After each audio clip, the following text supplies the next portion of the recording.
Comme des ombres, elles errent dans la nuit américaine, à la recherche d'un endroit où dormir.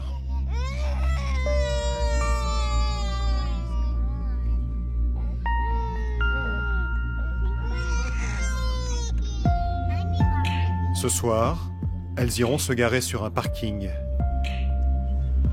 Elles rejoindront d'autres half-homeless, les semi-SDF.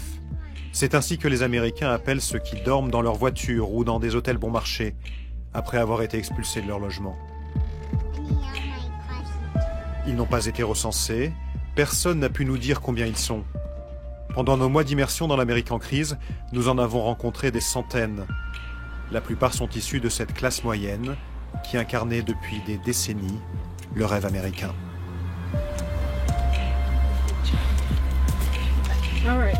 Allez, Kédienne, il est l'heure de faire dodo.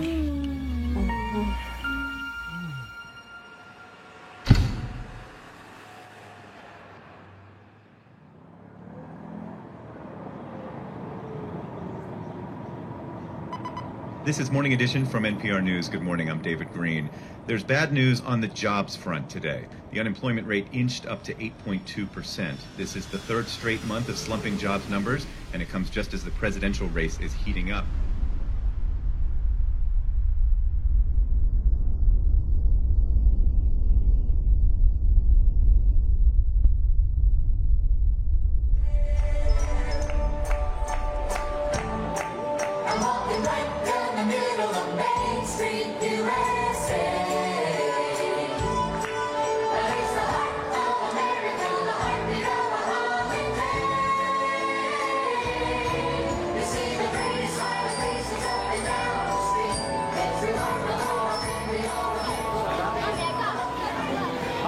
Bonjour, comment ça va?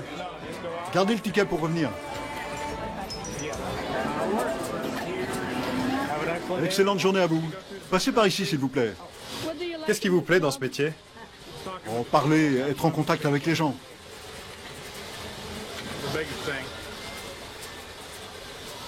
Et à la fin de la journée, vous êtes fatigué? Oui, disons que mes pieds sont fatigués.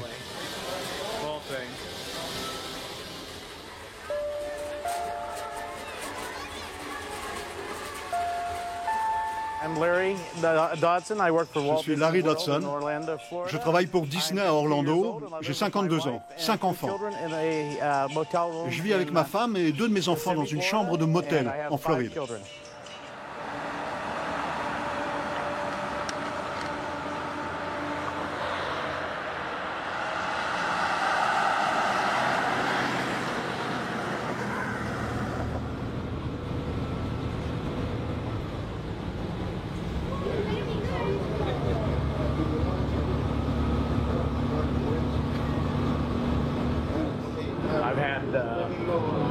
J'ai été chef d'équipe dans plusieurs entreprises de distribution. Et ces entreprises ont toutes disparu.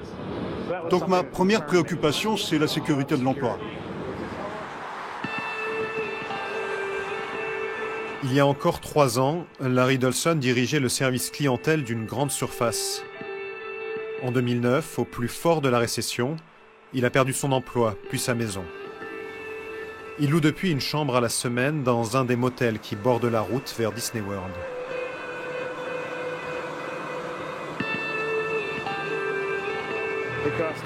Le tarif est de $149 la semaine.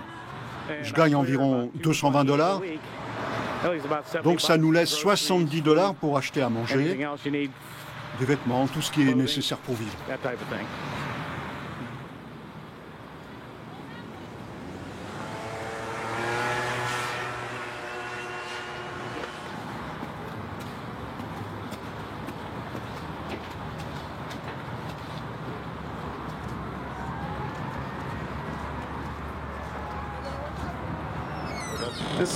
Voilà la maison. Bienvenue, papa.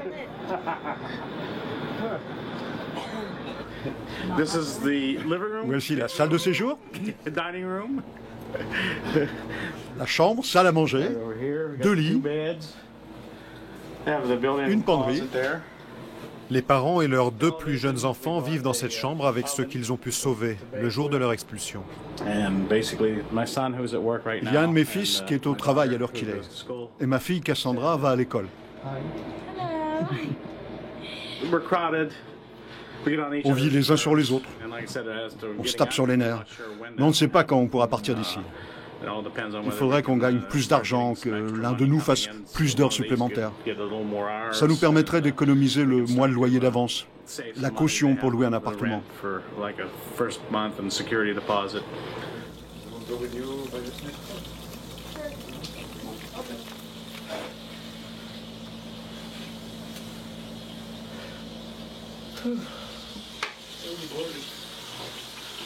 Tu veux du pain de mie pour ton burger?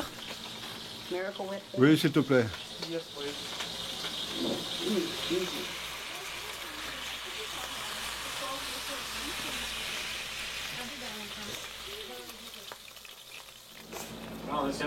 Internet ne marche pas. Je sais, ça n'a pas marché de la journée. Ça a pourtant l'air de fonctionner, mais je reçois rien. Non. Ça, c'est mon badge. Vous en êtes fiers? Oui, je suis fier de mon badge. J'ai droit à une petite étiquette sur le badge qui indique aux clients que je suis nouveau dans mes fonctions. On dit que je suis en train de gagner mes oreilles de Mickey. Je pensais pourtant avoir d'assez grandes oreilles. Et vous devrez attendre combien de temps avant une augmentation? Les augmentations sont contractuelles. J'ai commencé à 7,40 $ et je suis arrivé à 8,20 $ en 2 ans et demi. C'est pas terrible, mais c'est comme ça partout.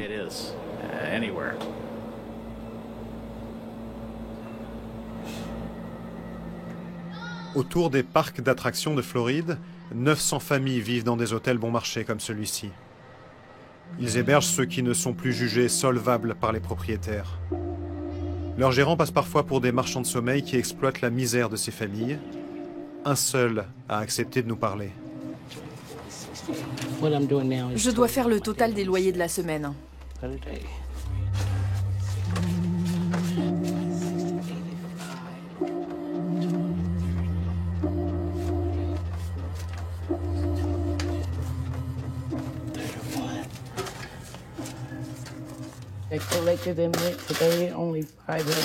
Je n'ai reçu que 532 $ et 34 cents. C'est tout ce que j'ai récupéré. Et vous auriez dû recevoir combien? À peu près, disons, à peu près 2000 $ par semaine. 4 fois plus que la recette hebdomadaire. Chaque semaine, elle doit expulser des clients qui ne paient pas le loyer. Même dans les hôtels, les gens ont du mal à payer leur loyer maintenant à cause de leur situation économique. Les entreprises refusent de payer plus que le salaire minimum. C'est dur. En ce moment, on est vraiment sur la corde raide.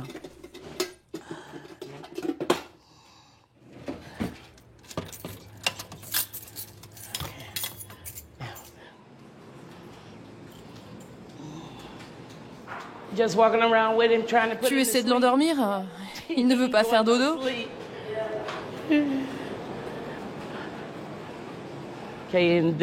Dans cette chambre, ils sont là depuis plus d'1 an et demi.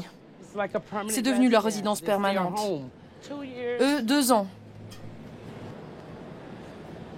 Lui, 1 an et demi. Lui, un peu plus d'1 an et demi. Et toutes les chambres sont occupées. Les États-Unis sont censés être un des pays les plus riches du monde. C'est gênant d'avouer que nous avons autant de sans-logis. Mais comme depuis 2-3 ans, ça a explosé, le choc est tel qu'on ne peut plus cacher la vérité. Et cela ne concerne pas que des familles. Il y a des personnes âgées qui sont sans abri. Elles errent le long de cette route toute la journée. Il y en a une dans ma chambre en ce moment. Elle n'a nulle part où aller. C'est une ancienne pensionnaire de l'hôtel.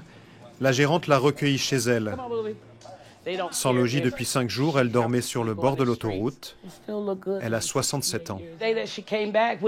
Quand elle est arrivée mardi, ses jambes étaient brûlées par le soleil. Elle restait assise à l'arrêt de bus toute la journée. Le soleil est brûlant en ce moment. La journée, j'essayais de marcher pour chercher de l'ombre. Mais c'est difficile. Je passais d'un côté à l'autre de la route. Ça peut arriver à n'importe qui. Moi, j'ai commencé par travailler dans les champs et je suis devenue gérante. J'ai gravi les échelons, mais ça m'a pris très longtemps. Aujourd'hui, j'ai 53 ans, pas de retraite, pas d'allocation, rien. Donc je vais me retrouver dans la même situation qu'elle. Elle aussi a travaillé dur. Et regardez, elle n'a rien reçu en retour. Rien. Eh oui. Quelque chose s'est brisé.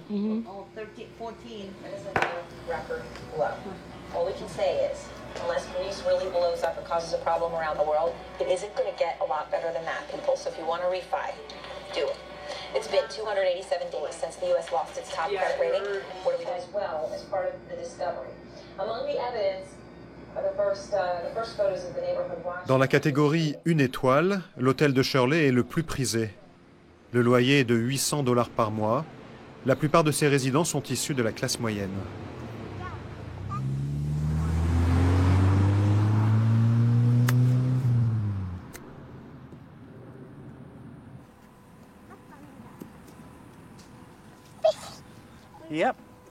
J'essaie de la mettre sur la colline encore une fois? OK. Si tu essayais plutôt de l'envoyer dans le lac. Ça, je l'ai déjà fait. Recule de 2 pas. Vous vous imaginiez jouer au golf ici un jour? Au moins, ça me permet de conserver mon swing.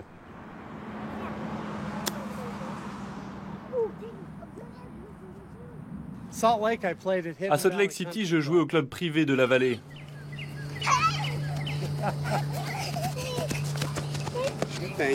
Merci, madame. Merci, monsieur. Mon nom est Terry, j'ai 42 ans. Je suis consultant pour un club de vacances à Orlando. Je vis avec ma femme et mes 6 enfants dans ce motel depuis un peu plus de 2 ans.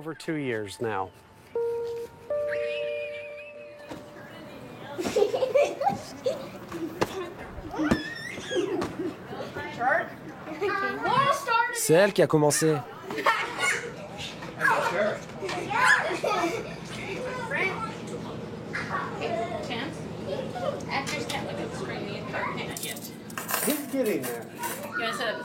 Les garçons, mettez la table. Je peux jouer avec ton téléphone? D'accord. C'est difficile de garder une vie normale? Il n'y a plus de vie normale. Ça n'existe plus. Avant de devenir semi-SDF, dans ce qu'il appelle son autre vie, Terry Groth était directeur commercial d'une petite entreprise. Il a été licencié pour raisons économiques. Aucune indemnité. Aux États-Unis, elles ne sont pas obligatoires. Est-ce que vous considérez que vous faites toujours partie de la classe moyenne? Je ne sais pas s'il y a encore des classes sociales aux États-Unis. Quand le marché a explosé, les gens ont réalisé que leur maison ne valait pas ce qu'ils croyaient. Il y a eu moins de travail.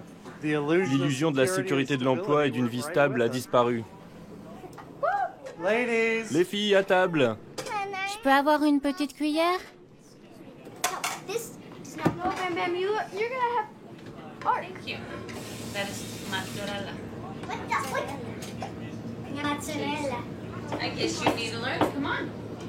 La famille a épuisé ses économies dans des loyers de chambres d'hôtel, jusqu'à ce que Terry décroche un emploi à mi-temps dans un complexe hôtelier. C'était il y a 6 mois. Il fait l'aller-retour en bus, il vient de vendre sa voiture, il ne pouvait plus payer l'essence et l'assurance.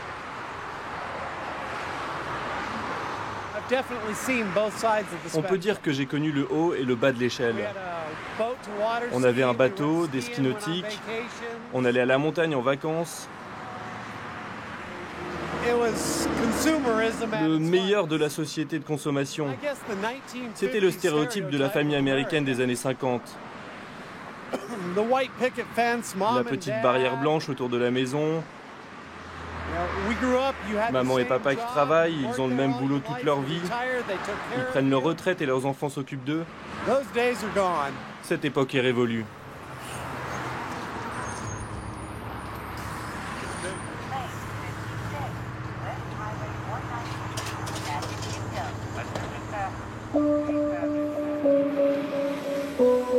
« 1800 enfants grandissent dans les motels qui entourent les parcs d'attractions. Les bus ont dû adapter leur route pour venir chercher ce que les services scolaires appellent les Disney Motel Kids, les enfants des motels Disney. Ils changent d'adresse et donc d'école, dès que leurs parents doivent trouver un hôtel encore moins cher.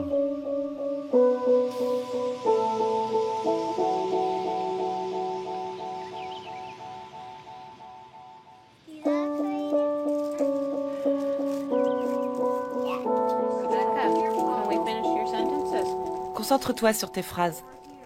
C'est pour éviter cette instabilité que la femme de Terry a décidé de faire l'école à la maison pour ses 4 aînés. Tu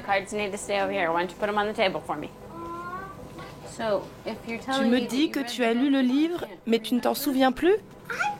J'ai oublié, maman. Ce n'est pas ce que l'on appelle oublier. Si tu le lisais vraiment.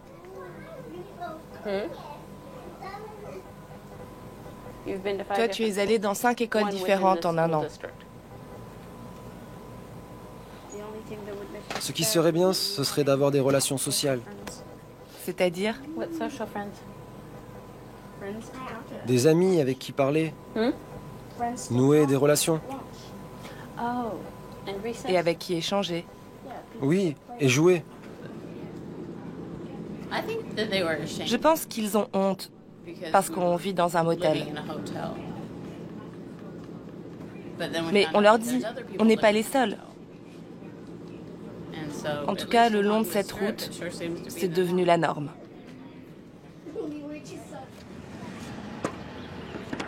Ryan, 13 ans, a vécu ce que tous les motel kids redoutent, un placement en famille d'accueil.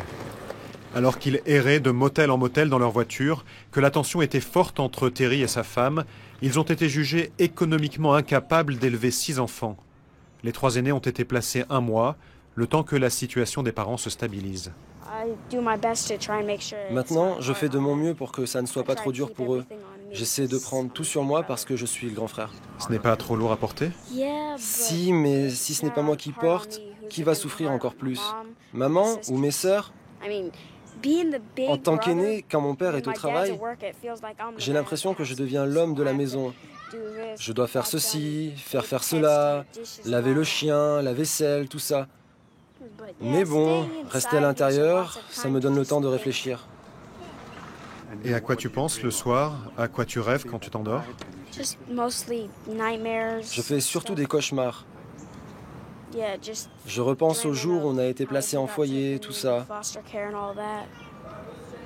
Je me dis qu'avec tout ce stress, maman et papa vont perdre leur calme un jour et on sera retirés à nos parents. Je ne veux pas être séparé d'eux, plus jamais. Les voir jouer ensemble, ça me comble de joie. Alors rejoins-les. Tu peux aller jouer?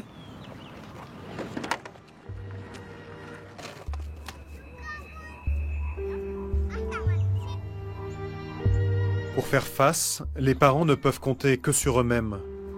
Pendant les semaines que nous avons passées avec ces familles, nous avons croisé une seule assistante sociale dans ce comté. Elle est chargée de suivre les 1800 enfants.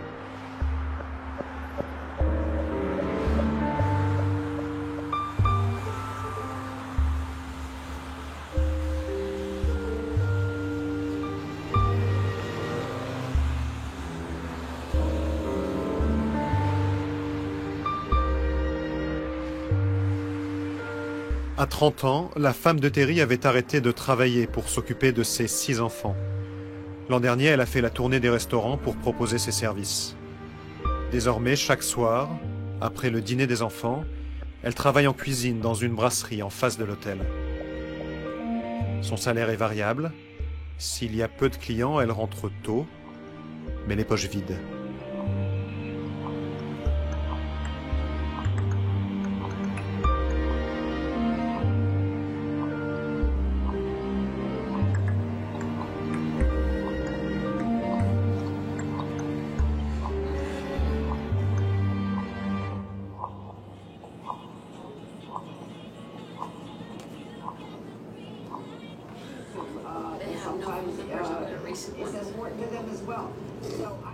Fatigué? Non, je viens de reprendre des cachets. Malgré tout, je remercie Dieu que nous soyons là. On a passé quelques nuits dans une voiture. C'était pas terrible. Non, l'Oklahoma en hiver, il faisait froid. Et vous pensez que ça ne se reproduira pas?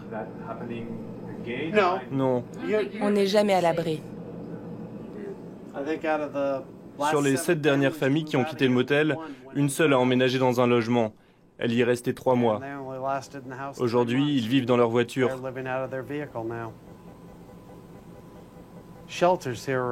Les centres d'hébergement sont tous pleins et beaucoup ferment l'été.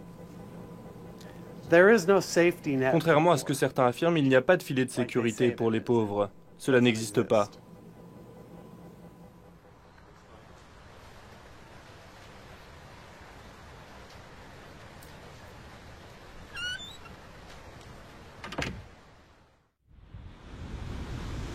Sans filet pour interrompre leur chute, ceux qui n'ont plus les moyens de payer l'hôtel passent de semi-SDF à SDF à part entière.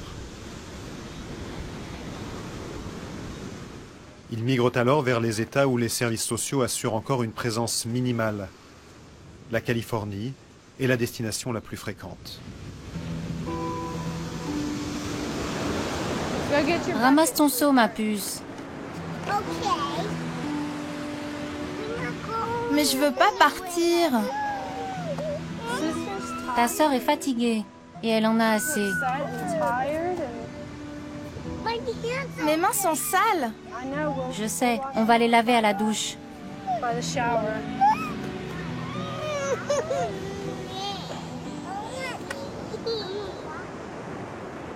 Kédiane, ne t'éloigne pas. Maman va te changer dans la voiture. Je m'appelle Amber, j'ai 21 ans. Je vis à San Diego en Californie. J'ai 2 jolies filles, une de 1 an et une de 3 ans. Et nous vivons dans notre voiture depuis 4 mois ici à San Diego.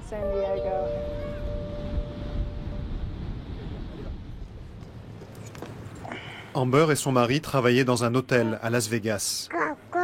Ils ont perdu leur emploi et sont allés tenter leur chance en Californie. Ils ont fait la tournée des centres d'hébergement en vain. Next time, won't you sing with me? Say 1, 2. Yay! Good job. Nous n'avions pas d'autre possibilité. Plus personne ne pouvait nous héberger. On voulait rester ensemble, mais on ne pensait pas que ça durerait aussi longtemps. 2 mois au maximum. Regarde, Katie. Tu te souviens le premier jour? Papa, maman, ma sœur et moi. Il y a 10 jours, le mari d'Amber a trouvé un emploi à l'autre bout des États-Unis. Leur père travaille au Kentucky. Il ne trouvait pas de travail ici. Il enverra de l'argent dès qu'il le pourra. Et il économisera pour qu'on puisse louer un studio quand il rentrera.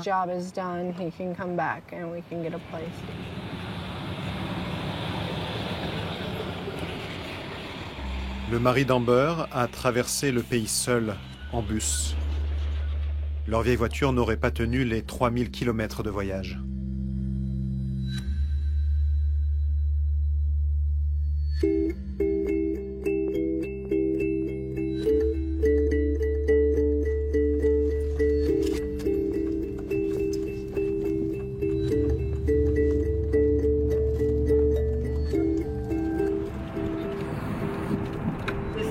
Voilà la rue C.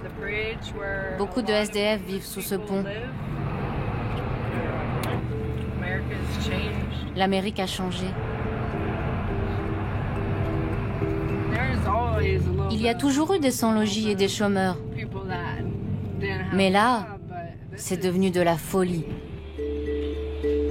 Ceux qui n'ont plus rien dorment à même le sol par dizaines.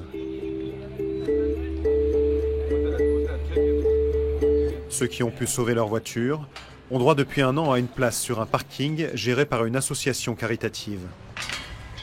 Nous en avons découvert de semblables tout le long de la côte ouest, seul refuge de ce peuple des voitures qui afflue vers la Californie. Le parking de San Diego, prêté par une église, ouvre chaque jour à 18 h. Nancy Vera, une bénévole, passe la nuit sur place, 3 fois par semaine.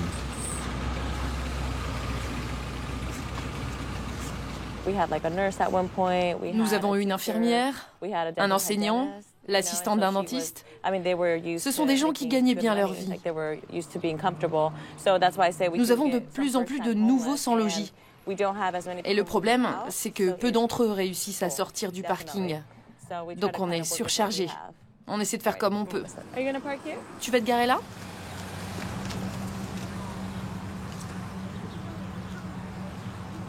Je vais vider la voiture et sortir les enfants.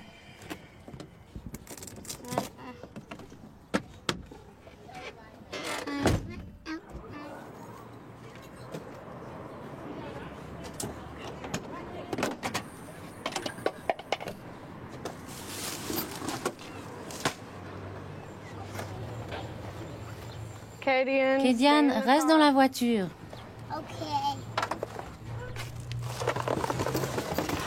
C'est une montagne.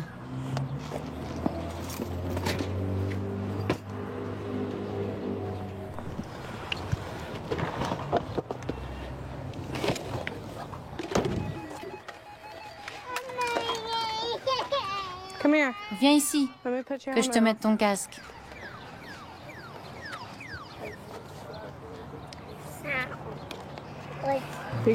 Sois prudente. Le parking de 20 places accueille une trentaine de voitures. Ses occupants doivent le quitter à 6 h du matin. La plupart rejoignent alors leur lieu de travail. Comment s'est passée ta journée ? Ouais, ça va. J'ai envoyé des CV. J'espère que ça va payer. J'ai un diplôme universitaire de gestion d'entreprise et d'hôtellerie. Pourtant, je me retrouve dans un studio sur roues. Voilà. C'est difficile d'accepter cette réalité. Tu te dis, waouh, j'ai plus de chez moi. Où sont papa et maman? Parfois, ils sont encore vivants, mais dans une autre ville. Alors, il y a les copains. Tu vas prendre une douche chez eux. Mais tu te sens gêné de recommencer chaque jour. Moi, j'ai du mal à faire l'aumône. Je suis un battant. Je travaille depuis l'âge de 14 ans. J'en aurai 52 en mai. J'aimerais penser à ma retraite, mais j'en aurai pas. Je vais devoir travailler jusqu'à 65 ou 70 ans. On est très nombreux dans cette situation, sans logis. Beaucoup plus que ce que disent les statistiques. C'est une situation cachée. Je ne comprends pas pourquoi le gouvernement détourne le regard.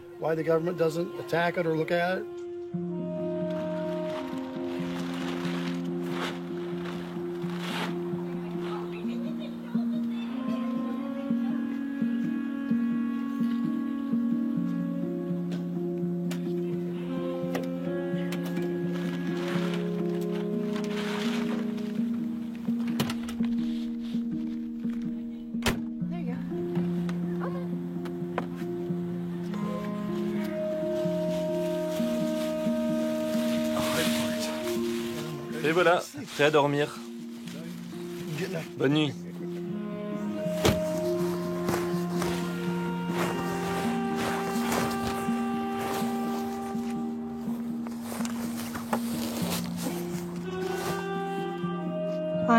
Je couvre la voiture. J'essaye d'avoir un peu d'intimité.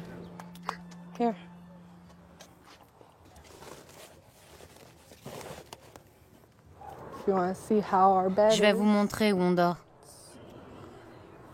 Voilà. C'est ma grotte en quelque sorte. C'est l'heure de faire dodo, d'accord? Je t'amènerai au parc demain. Promis. Je vais bientôt éteindre les réverbères. Tu as besoin de plus de temps? Non, je vais aller dans la voiture avec elle. Merci, bonne nuit. Allez, monte, Caddy. Je veux pas dormir. Je sais.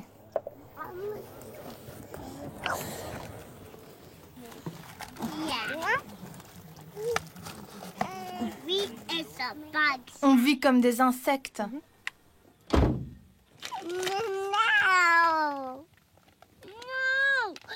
Nom de Dieu! Je t'interdis de dire ça. Ce sont des enfants du Seigneur qui nous hébergent ce soir. Je suis en colère.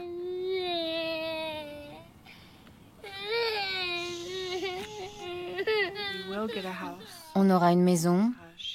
Elle dormira dans un vrai lit, dans sa propre chambre, un jour. On n'est plus heureux.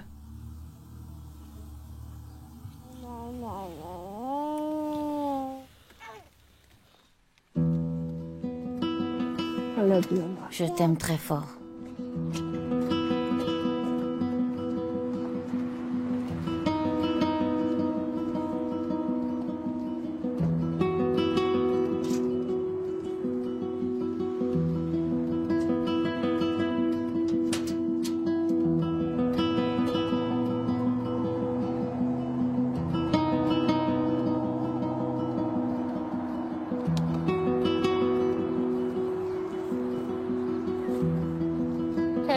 Kédiane, viens s'il te plaît.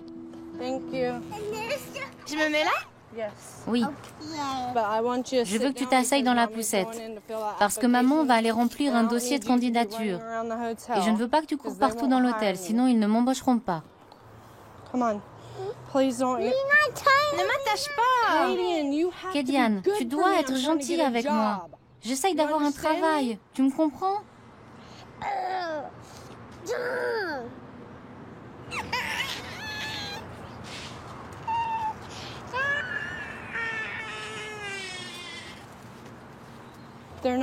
Ils ne m'embaucheront pas s'ils pensent que mes enfants sont mal élevés. Bonjour, est-ce que je peux déposer un CV? Oui, vous pouvez monter au premier étage et remplir une fiche. Merci. Viens, Katie. C'est un hôtel, ça?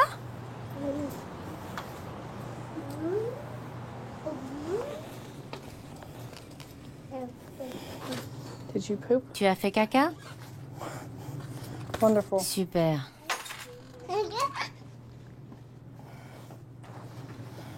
Cassidy, viens ici. Cassidy, arrête.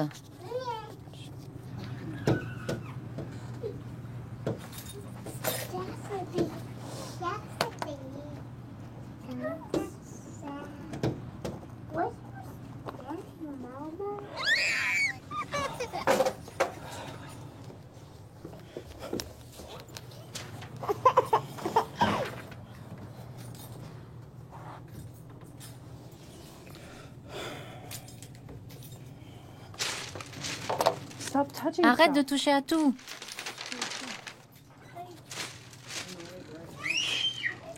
Désolée. Hein. Ça va aller.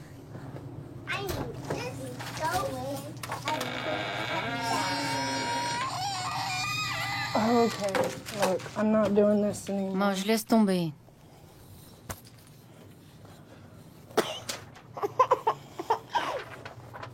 Je n'y arrive pas. Prends les clés, on part. Je dois m'occuper de mes 2 enfants et remplir un dossier de candidature. C'est impossible.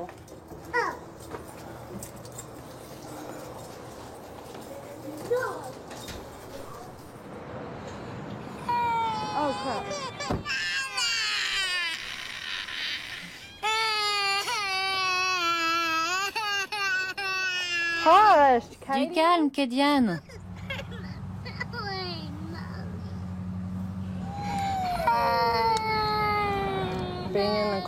Elles passent leur journée dans la voiture, je les sors, je les y remets. Elles sont contentes de sortir, mais tout de suite après, elles doivent y retourner. C'est très dur.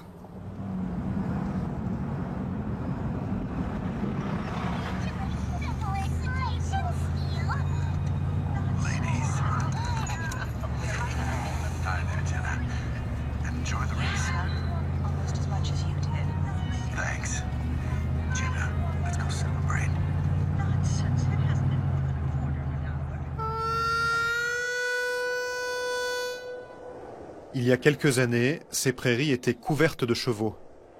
À 3000 km de la Californie, le Kentucky est l'état des courses hippiques. La crise n'a pas épargné leurs propriétaires. Les champs sont presque déserts. Ceux qui le peuvent maintiennent leurs exploitations en état. C'est ce qui a amené Daniel, le mari d'Amber, si loin de sa famille. Vous envoyez beaucoup de messages? Oui, je me sens un petit peu seul à la ferme. Alors c'est le seul divertissement. Vous donnez des nouvelles à Amber? Ouais. J'envoie des photos, surtout des poneys pour les filles. Kellyanne adore ça, elle est tellement mignonne.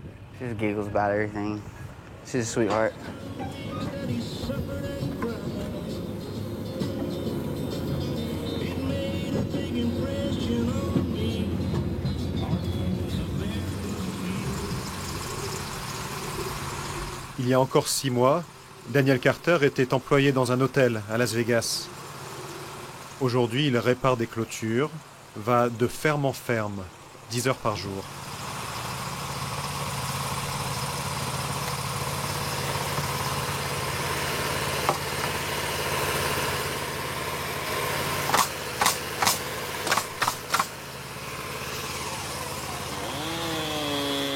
Son patron l'appelle le soir, s'il a besoin de lui le lendemain.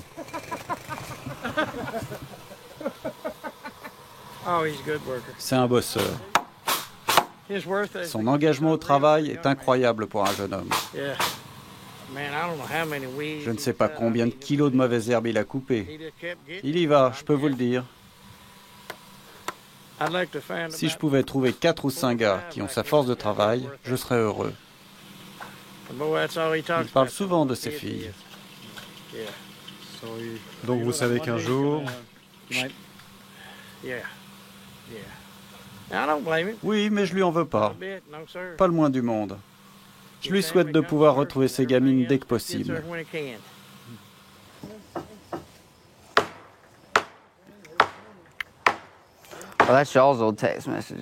Tiens, j'ai un nouveau message. J'en avais 3 ce matin. C'est une torture d'être loin des filles, avec leurs cheveux blonds, leurs petits yeux bleus. Mais bon, je pouvais pas rester là à les regarder sans rien faire. Fallait que je trouve un boulot, que les choses avancent.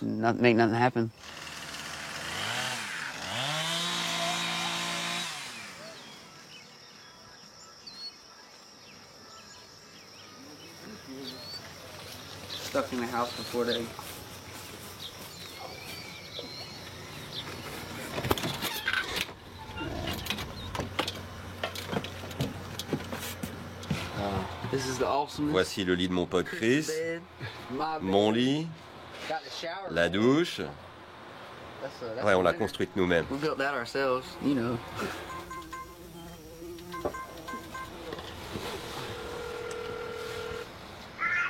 Amber. Amber? You alright? Ça va? Oui, ça va. Les enfants aussi. Okay. Well, I can't wait. Il me tarde de venir vous voir. Il nous tarde aussi de te voir. On t'aime. Je peux parler aux filles une seconde? Oui. Katie. Salut, Katie. Ça va, mon bébé? Je t'aime. I love you too, sweetie. I'm coming. Tu sais que je vais bientôt venir te voir. Tu me manques. Je t'aime. Okay, be sweet. Sois sage. All right, bye.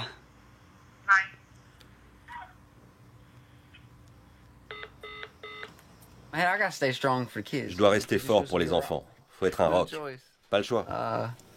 Tant que j'ai du boulot, ça me va. M'occuper des mauvaises herbes, des chevaux, des clôtures, peu importe le boulot. J'irai ramasser des crottes de chiens s'il le faut. Il y a tellement de gens sans emploi que c'est juste une bénédiction d'en avoir un. Il faut oublier sa fierté. Il faut la ravaler. L'heure n'est pas à la fierté. Je ne sais même plus ce que ce mot signifie. Faudra que je cherche sur Internet. Non, il faut juste baisser la tête et dire Yes, sir. Oui, monsieur. Tenir son rôle et obéir.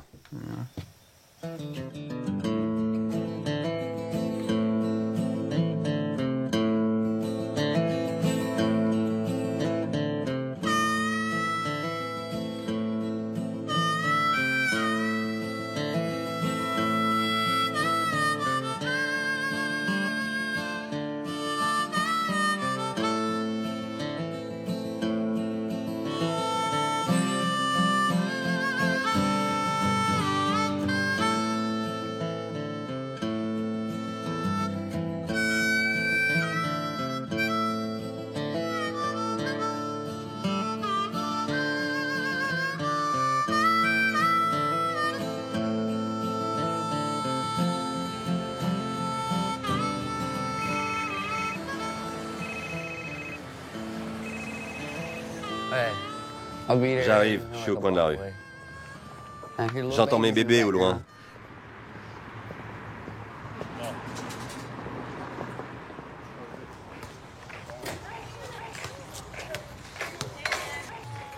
Salut Nancy. Tu as l'air en forme. Ouais, j'ai du boulot là-bas, donc j'essaie de rester motivé. Je crois que les filles se reposent. Cassidy dort et Amber est là. Hey, girl! Hey, baby! Hey, sweetie. Give me a kissy? Tu me fais un bisou? Hey, hey! Hey! Daddy! Hey, girl! Come here.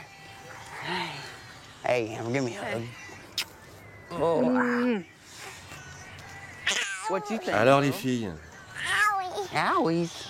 Oh yeah, she's way more vocal. Elle parle mieux et elle marche sans problème. How's it all going? Et le boulot, comment ça avance? Pas terrible. J'ai passé un entretien, ils n'ont pas rappelé. J'ai laissé un message. T'as visité un studio? En fait, c'est une colocation. Le propriétaire veut un homme comme locataire, parce qu'il y a déjà un homme dans l'appartement. Oh.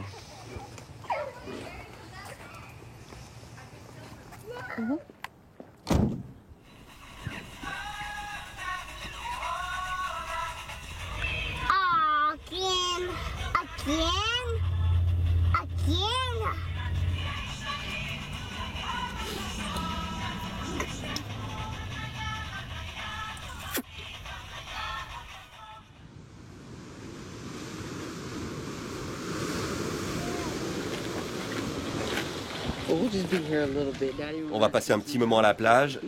J'ai envie de profiter de vous avant de repartir au travail. Tu pars avec Cassidy? Non, bébé.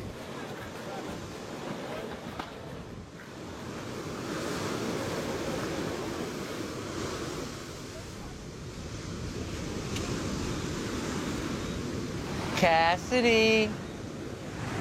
Cassidy. Kellyanne, laisse-la tranquille. Daniel, la mer monte.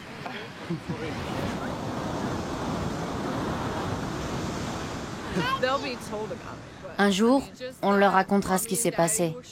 Que papa et maman ont eu des difficultés, que nous avons déménagé en Californie, où nous nous sommes battus pour nous en sortir. On est retombé sur nos pieds et on a réussi. Enfin, j'espère que quand on leur racontera tout ça, la situation se sera améliorée.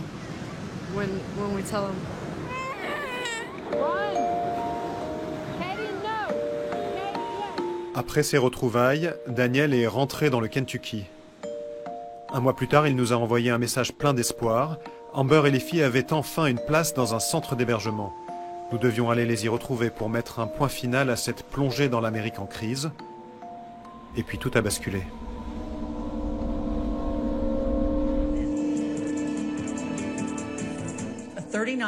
Un homme de 39 ans, attaqué brutalement par un voisin avec une hachette, est décédé. L'homme que la police a arrêté pour cette attaque s'appelle Daniel Carter. Il affirme avoir agi en état de légitime défense. Daniel raconte qu'un soir, un homme qui vivait dans une caravane près de la sienne s'est jeté sur lui avec un pieu pour le frapper. L'homme, affirme-t-il, était ivre, prêt à le tuer. Daniel a saisi une hachette et lui a donné un coup, fatal. C'était selon lui le seul moyen de sauver sa vie. 2 témoins plaident en sa faveur. En attendant le procès, il est en détention dans le Kentucky. Nous avons pu le rencontrer à condition de ne pas parler des faits.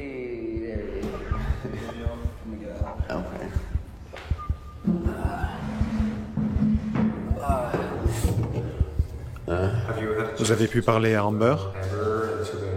Ouais, je viens de les appeler.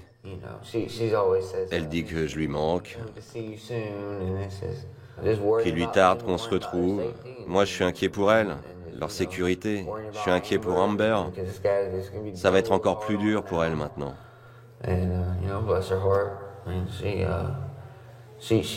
reste forte et positive. Elle me dit de le rester aussi.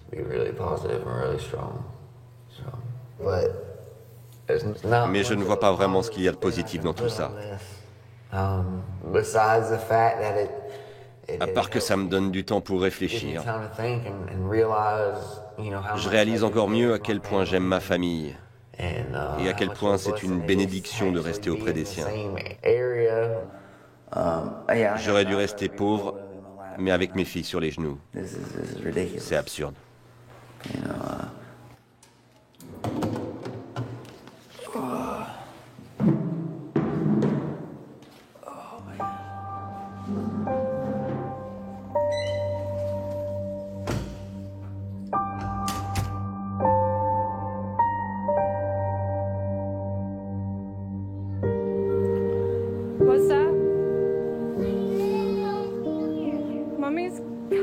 Maman doit surveiller Cassidy, ma puce.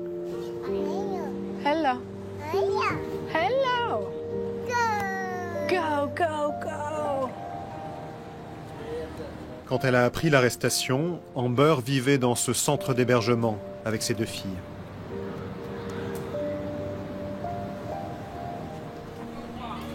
Elle venait d'obtenir une chambre en pension complète pendant 4 mois pour se remettre sur pied, trouver un emploi et un logement.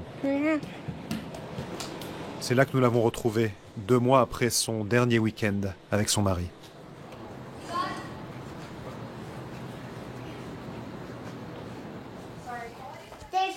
C'est son lit, et là c'est le mien.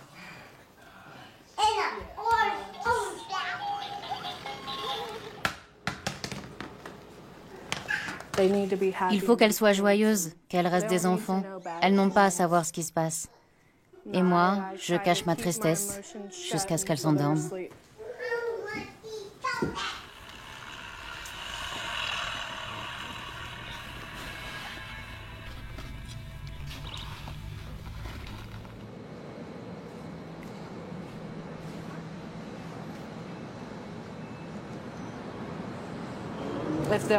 Si la situation économique avait été meilleure, l'un de nous aurait trouvé du travail ici, et rien de cela ne serait arrivé.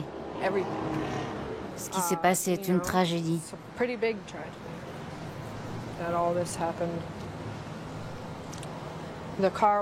Vivre dans la voiture était censé être le fond du gouffre.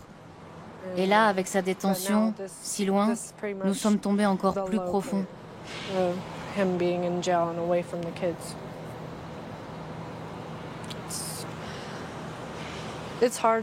C'est très dur pour les enfants. Kédiane demande « Où est papa? Où est papa ?» Je réponds « Il est au travail. »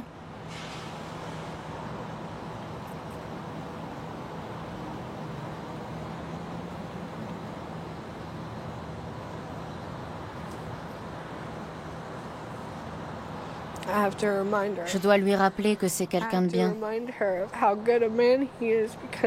Parce qu'il n'est plus là pour le lui montrer. J'aimerais que tout le monde sache que c'est quelqu'un de bien et qu'une catastrophe peut arriver à n'importe qui.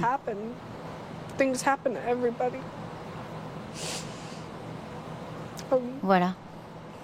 Je ne sais pas quoi dire de plus.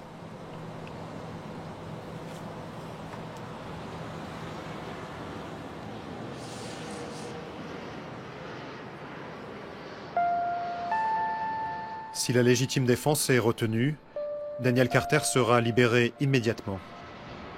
Sinon, il risque la réclusion à perpétuité.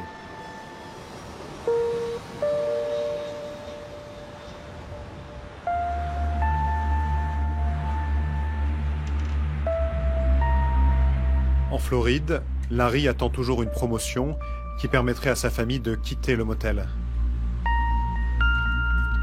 Terry et sa femme auront bientôt économisé assez pour louer un studio à Orlando, dans lequel ils emménageront après Noël. Ils vont gravir à nouveau les échelons, eux en sont certains. Un jour, le rêve américain va ressusciter.